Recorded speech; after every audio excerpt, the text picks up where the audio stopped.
Praise the Lord, mayong hapon sa inyo matanan. Amen. Ang pinakamataas na pagdayaw, pagpuri, pagluwalhati sa Panginoong Isus lang. Amen. Ari naman kita subong sa ating Bible study sa hapon. Din sa ta sa Sabado, may nag-istoryane kami ni Brad Gerson na alauna.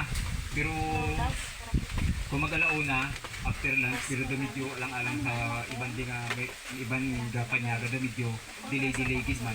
Pero sa sunod siguro nga Bible study ta, bali adjust na siguro ba mag-umpisa kita mga 2. Okay na ba sa inyo? Okay na siguro mga 2 PM.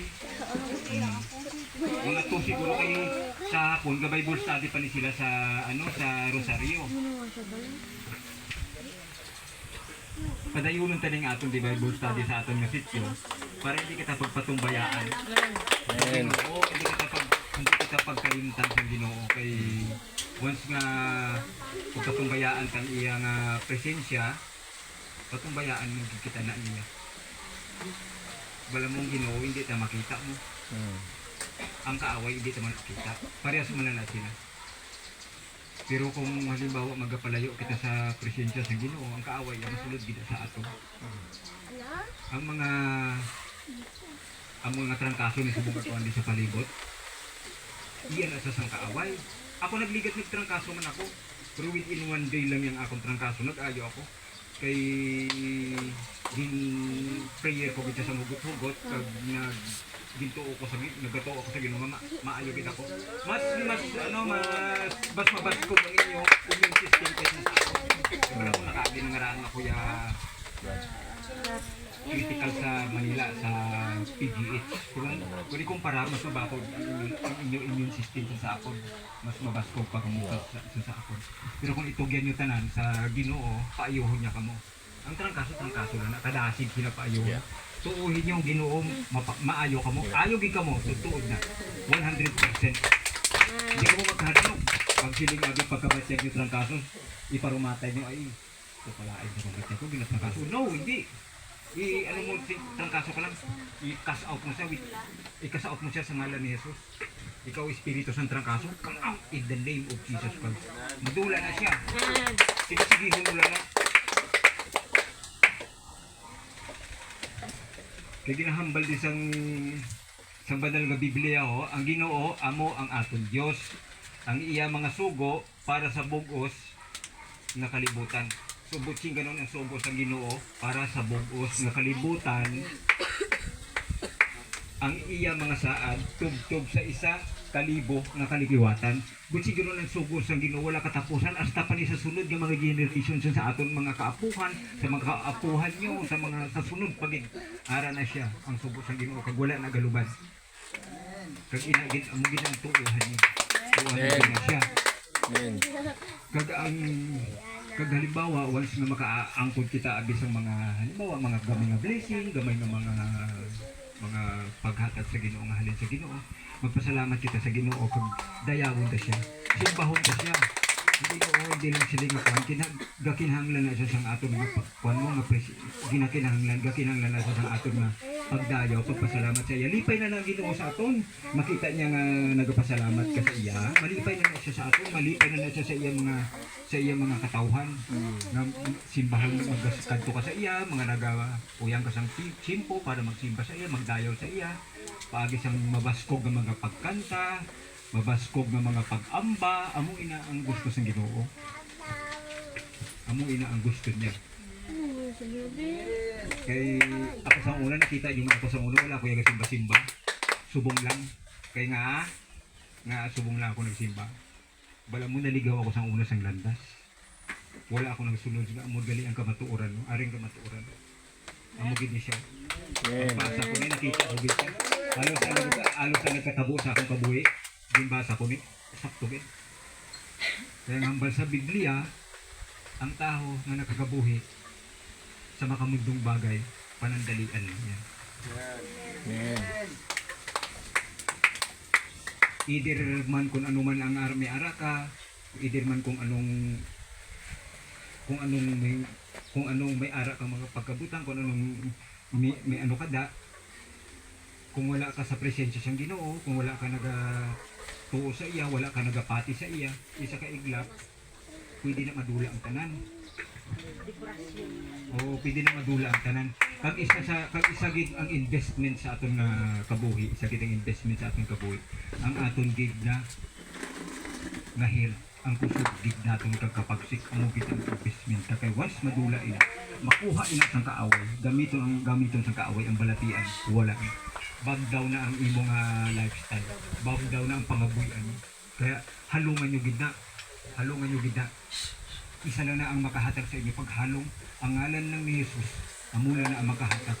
Amen. Sa taho, may bisyo man kung sa wala, may bisyo man kung sa wala. Ang trials, ang mga pagsubok, wala may ginapili, abot lang na siya iritan. Pero kung ara ka sa presensya sa Ginoo, ara ka sa kabubuton sa Ginoo, mapahilayo na siya. Mapahilayo ina ang tanan ng mga buhat sang kaaway. Ang tanan ng mga plano sang kaaway, batok sa aton kabuhi, sa aton pamilya. Kung ara kita sa presensya sa Ginoo, mapahilayo na sa tanan. Kag nakita ko gid ina sang ako duha ka mata ang mga milagro nga nakita ko sa nga ginhimo sa Ginoo paagi sa iya mga alagad. Ako hindi pwede nga maghimo-himo lang ako diya sang akon nga sariling opinion ko, hindi lang pwede maghimo-himo kung maghimo-himo lang ako sa ako lang panguna-una kay may kahadlok ako sa Ginoo, pwede ako silutan sa Ginoo. Amen. Maghimo-himo lang ako istorya nga amuni para makapati ko lang kamo, hindi delikado na. Tinanglan kung anong kamatuoran, amo nang iupin ko sa buong. Kung ano ang unod sa ani, kag na-experience ko, amo na siyang i-share ko man sa inyo. Sa matuod lang, medyo gamay pa man ang akong mga knowledge sa mga pulong sa Ginoo, medyo gamay pa man kay siyempre bag-off lang ako pero nagakalipay na ako sa ang gamay nga na ako nahibaluan nga na-share ko sa inyo sa akong mga katimaryo day, lipay na ako. Amo gali na ang batyagan kung nagapangalaga ko sa Dios. Amen. So, amo na gali na batyagan. Sa una, gina-encourage ko ang mga sunoy di, talakata tagay ta. Oh, siya tato. Luto tato. Mga awat tato ko ano to. Isubong arin ang ginakaptan ko. Bible. Kaya nakaibalo ako. Amo ni ang pag-asa. Amo ni naghatag sa akong pag-asa. Amo ni ang naghatag sa akong kahigayunan nga makabawi pa ko sa akong kabuhi. Kag ang nabilin sa akong kabuhi, hindi ko na pag-uyangan. Ipangalagad ko na sa kita. Amo na siya ang akong bala man ako na anong hambal sa iban sa akon kung ano man ang hambal sa mga grupo ko sa akon nga muna mo to. Wala na ka-incident. Basta ako, okay na ako na gina-share ko ang word of God, ang gospel sa Ginoo, okay na ako da. Happy na ako. Kung magawa ka na ako da kung kaysa makita ko na sa mga amigo ko da nga sang una mga upod ko sa mga kalainan sa mga bisyo, tawag nila sa akon, pastor. Pero okay lang, wala problema. Amo ginaya. Amo gina siya. Basta nagapangalagad ka sa Ginoo, amo gida. May mabatian ka nga mga against para sa imo. Mga negative para sa imo. Isa na ang mga makamundong bagay. Isa na ang mga tao nga medyo malayo sa Ginoo. Nga wala yagakwan. May mga ihambal dito sila sa imo. Para sa ginhambal ni Jesus, si Jesus na gina mismo ha. Maabot ang time nga i-persecute siya, duraan siya, pabudayan sa kag patyong pa siya. Kag ina natuman gid sa iyang kasulatan. So, okay sa inyo ang Bible study to sa amo ni nga kuan nga oras. Pero i-adjust na lang siguro sa sunod, adjust lang kita mga 2 PM lang siguro. Okay sa inyo? Okay sa inyo? Kibalan mo, ang hambal sa Biblia, tinguhaan ta nga ang kabuhi ta pagharian sang Ginoo. Tinguhaan ta amo nga hambal sa Biblia. Tinguhaan ta nga ang kabuhi ta pagharian sang Ginoo kay ihatag niya ang aton mga ginapangayo. Basta ana ka sa presensya sa Ginoo, once nga nagapangayo ka sa iya bulig, sabtol ka na niya. Once nga hugot ang pagtuo, bala mo ang Ginoo, bala niya na ang unusan kasing-kasing sa pagpaminsaron ta. Biskan hindi ka na magkuhan. Kung anong ginapangayo ta, bala niya na iya. Nagkahibalo na siya. Amo nang habal ni Jesus. Wala ka pa kapangamuyo, alam na ng amang nasa langit ang iyong kahilingan. Amen. So kung nagpasalamat ako sa inyo sa hapon nga ni, sa Sabado nga ni, na din paunlakan nyo ang amon niya, ang amon niya Bible study subong. Nagpasalamat dito mga ari kamo di subong. Ang tanan nga nagatambong di subong nga hapon, blessing kamo subong. Amen. Kamo sa Ginoo. Yes, the Lord. Blessing kamo, bless kamo subong hapon. Bless kamo subong. Hindi ko magkabalaka kay bless kamo subong sa hapon. Dai, dire ka dai. Dali ko minit siya. Seryoso. Are dire. Dire. Aga ari gali ang aton nga bisita si Chirian Dilahinte kag si ano Hilni no Hini Hini pagpalain kayo ng din ng Diyos.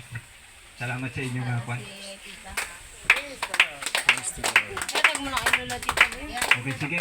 Bago ta mag-umpisa sa aton nga sunod nga ano mamuyo tanay sa Ginoo. Tindog ani ang tanan kay mga muyo kita sa Ginoo.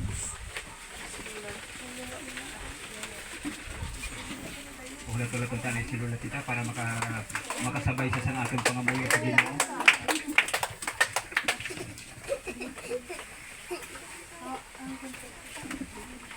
May hapon lang. Dai kita lang dai. Welcome din sa ating mga Bible. Salamat kay Ari ko sa. Dali di. Sige lang. Pero sa Dinulat-ulat tanay si Lola Tita para makasabay sa ating prayer sa ating ganun.